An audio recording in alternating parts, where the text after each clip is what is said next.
कोकणातील हापूस आंब्यावर यंदा दुहेरी संकट कोसळलं आहे. एका बाजूला आखाती देशांमधील वाढती युद्धजन्य परिस्थिती, तर दुसऱ्या बाजूला निसर्गाचा लहरीपणा यामुळे आंबा बागायतदार चिंतेत सापडले आहेत.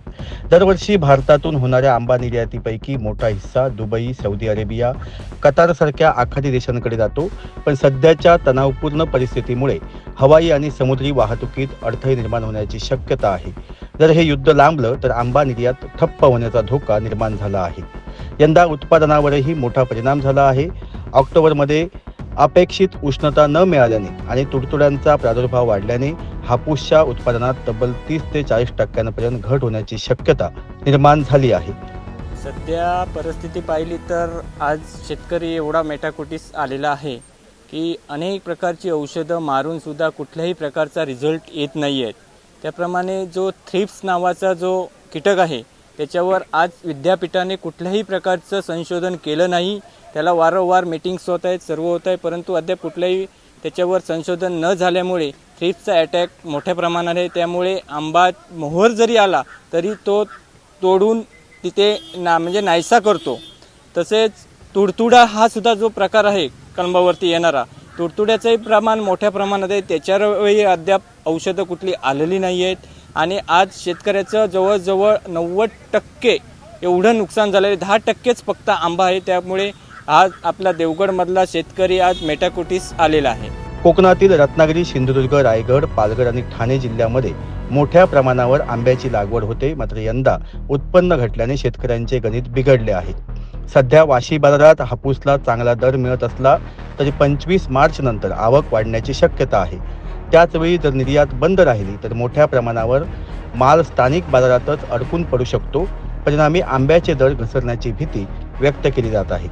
अलीकडेच महाराष्ट्र राज्याचे मंत्री व सिंधुदुर्ग जिल्ह्याचे पालकमंत्री नितेश राणे यांनीही हापूस बागायतीची पाहणी करत बागायतदारांच्या अडचणी जाणून घेतल्या.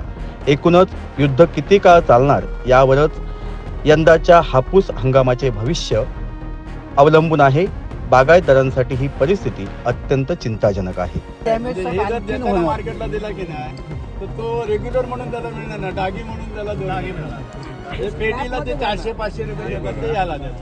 हा जो आहे आपले याला दरवर्षी चांगली सेटिंग असते असं झालंय. आणि हा नंतर जो आलेला ही डॅमेज होऊन जो नंतर आलेला मोहर त्याची अशी परिस्थिती आणि त्याच्यावर हे बघा हे असे जीवाणू आहेत अजूनही, म्हणजे स्प्रे घेतला तरी ही अशी परिस्थिती आहे.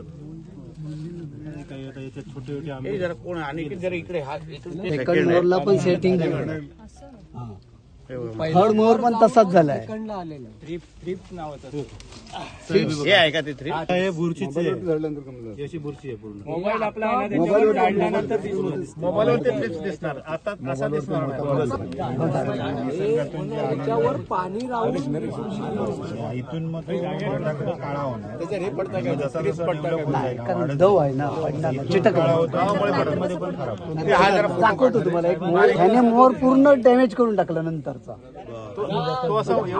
हे प्रमाण आपलं फेब्रुवारी त्याच्यामुळे त्याच्यावर दव आणि धुकं पडलं का मग ती काळी काळी मळ होते. आणि हा चलतोय हा थ्रिप्स बारीक व्हाईट वाला थ्रिप्स आहे, व्हाईट पिवळा पिवळा पूर्ण आग करतो कलमाची. जसं मी असो, जिल्हाधिकारी आणि आमचे कृषी अधीक्षक, आमच्या सगळ्या जणांचं ते पहिल्या दिवसापासून म्हणणं आहे की ज्या आमच्या आंबा बागायतदारांनी कोकणाच्या इतिहासामध्ये कधीच काय मागितलं नाही, ज्यांच्यावर आमचं अर्थकारण अवलंबून आहे, आणि आज जेव्हा ते काय मागतायत किंवा ना जे काय आवाज उचलत आहेत त्याच्या मागे खरंच गंभीर परिस्थिती आहे. आता आम्ही सगळे कणकवलीतून जेव्हा इथपर्यंत येत होतो त्यामध्ये प्रचंड धुकं होतं. इथे आल्यावर ज्या भागात देवगडात जिथे आपण उभे आहोत तिथून हे खरं म्हटलं तर आंबे इथूनच मोठ्या प्रमाणामध्ये येतात आणि मग विविध मार्केटमध्ये उतरतात. आता इथलीच आपण ही कॅमेरा म्हणून कॅमेरा घेऊन सगळीकडे फिरलात, जी काय परिस्थिती दिसली ती अतिशय गंभीर परिस्थिती आहे. म्हणजे आंबा जिथे 300, 400 पेट्या बाहेर यायच्या तिथे आज 5, 10 पेट्या पण निघत नाही आहेत. आणि म्हणून ही सगळी परिस्थिती शासन म्हणून, प्रशासन म्हणून आम्ही खुल्या डोळ्याने पाहिलेल्या आहे. आमच्या आंबा बागायतदारांच्या ज्या व्यथा आहेत, जे कधीच कोणाकडे हात पसरत नाहीत, कधीच काय मागत नाहीत, ते आज व्यथित आहेत. कारण का जी काय परिस्थिती आहे ती निसर्गामुळे आहे, जी काय कीड निर्माण झाली आहे, थ्रिप्ससारखा कीड आहे, उपलब्ध असणारी औषधं जी आहेत ती त्या कीड जी लागलेली आहे, रोग जो लागलेला आहे त्याच्यावर कामच करत नाही. आणि म्हणून ह्या सगळ्या परिस्थितीवर सरकार म्हणून आम्ही त्यांच्याबरोबर उभं राहणं हे आमचं कर्तव्य आहे. आणि त्याचसाठी आज आम्ही आमदार, मंत्री, प्रशासन म्हणून आम्ही का मंत्रालयामध्ये बसतो, का विधिमंडळात बसतो, की ह्या आमच्या लोकांना आम्ही आधार दिला पाहिजे, संकटामध्ये त्यांच्याबरोबर उभं राहिलं पाहिजे. ह्याचसाठी आम्ही त्यांचे सेवक म्हणून तिथे बसतो. आणि म्हणून ही सगळी परिस्थिती मी आहे, जिल्हाधिकारी मॅडम, कृषी अधीक्षक सगळेच आमचे अधिकारी माझ्याबरोबर आहेत.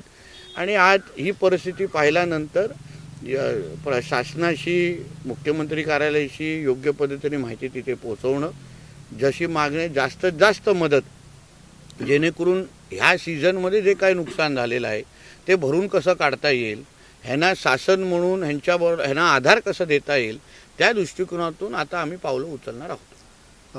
शासनाकडनं यापूर्वी देखील मदत मिळाली, मात्र ही तुटपुंजी आहे आणि आपल्याला मदत मिळते ती जी मदत पुरेशी नाही आहे असं सांगत त्या दिवशी देवगडमध्ये सुद्धा एल्गार मेळावा झाला आणि त्याच निमित्तानं 12 तारीखला आता हे सगळे जे बागायतदार आहेत ते आंदोलन करणार आहेत. काय सांगा? एक लक्षात घ्या, अशी परिस्थिती तुम्ही माझ्यापेक्षा आजूबाजूच्या बागायतदारांना विचारा. एवढी गंभीर परिस्थिती अगोदर झालेली नव्हती. परिस्थिती होती, कधी कधी आम्हा लोकांना पाहिजे तसा आंबा भेटायचा नाही, पण ही परिस्थिती अतिशय वाईट आहे. आणि म्हणून आता आदरणीय गोगटे साहेब पण इथे आहेत, सगळे प्रमुख आंबा बागायतदार आज इथे ह्या माझ्याबरोबर आहेत. म्हणून आता ह्याच्यामध्ये राजकारण, आता आंब्याचे बाग आहे किंवा आंब्याचं ते काय ते कुठल्या एका पक्षाचं नाही, कोणा पक्षाचा झेंडा लागलेला नाही. आणि म्हणून आमच्या देवगड, आमच्या सिंधुदुर्ग, आमच्या कोकणाचं अर्थकारण त्यांच्यावर अवलंबून आहे. त्यांना आधार देणं, एका बाजूला आम्ही विकासाची भाषा करतो, एका बाजूला दळदळ उत्पन्न वाढवण्याची भाषा करतो, आणि दुसऱ्या बाजूने ज्यांच्या आधारावर आमचं कोकणाचं अर्थकारण अवलंबून आहे ते अगर संकटात असतील तर आमचं अर्थकारण किंवा दळदळ उत्पन्न कसं वाढेल हे समजणाऱ्यापैकी आम्ही लोक आहोत. तिथे सन्मान्य राणेसाहेब आज दिल्लीत पोचत आहेत, ते केंद्रीय मंत्र्यांशी ते स्वतः बोलणार आहेत या संदर्भात.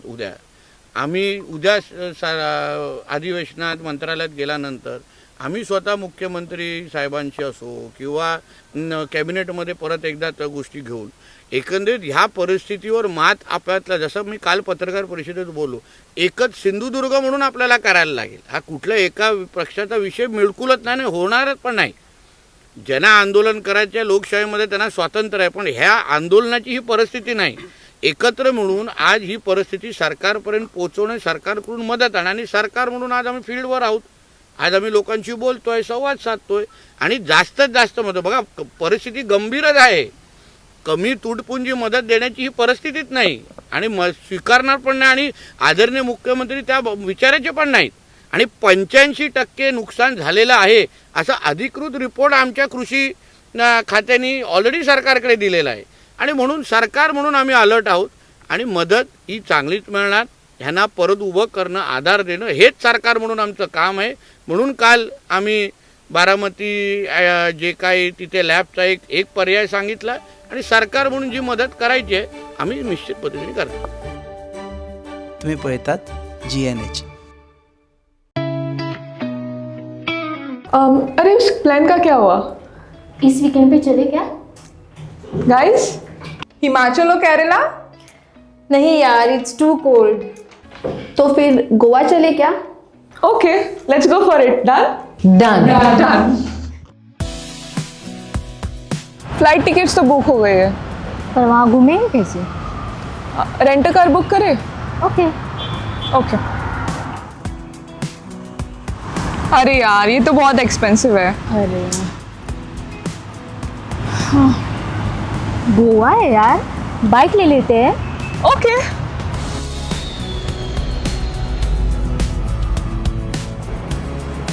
भैया, हमें रेंट बाइक देखना है, कुछ नया, पावरफुल, स्टाइलिश. कितना दिन के लिए चाहिए? 2 दिन के लिए. तो ये वाला लीजिए, होंडा का Dio 125. Oh nice.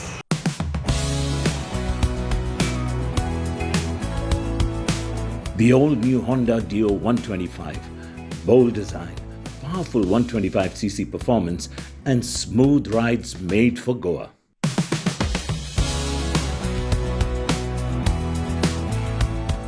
Rent car नहीं लिया वो बेस्ट डिसीजन था. बहुत ही कंफर्टेबल राइड थी और काफी स्टाइलिश भी है. और हैंडलिंग भी स्मूथ है. Also it was a great fun. Yes.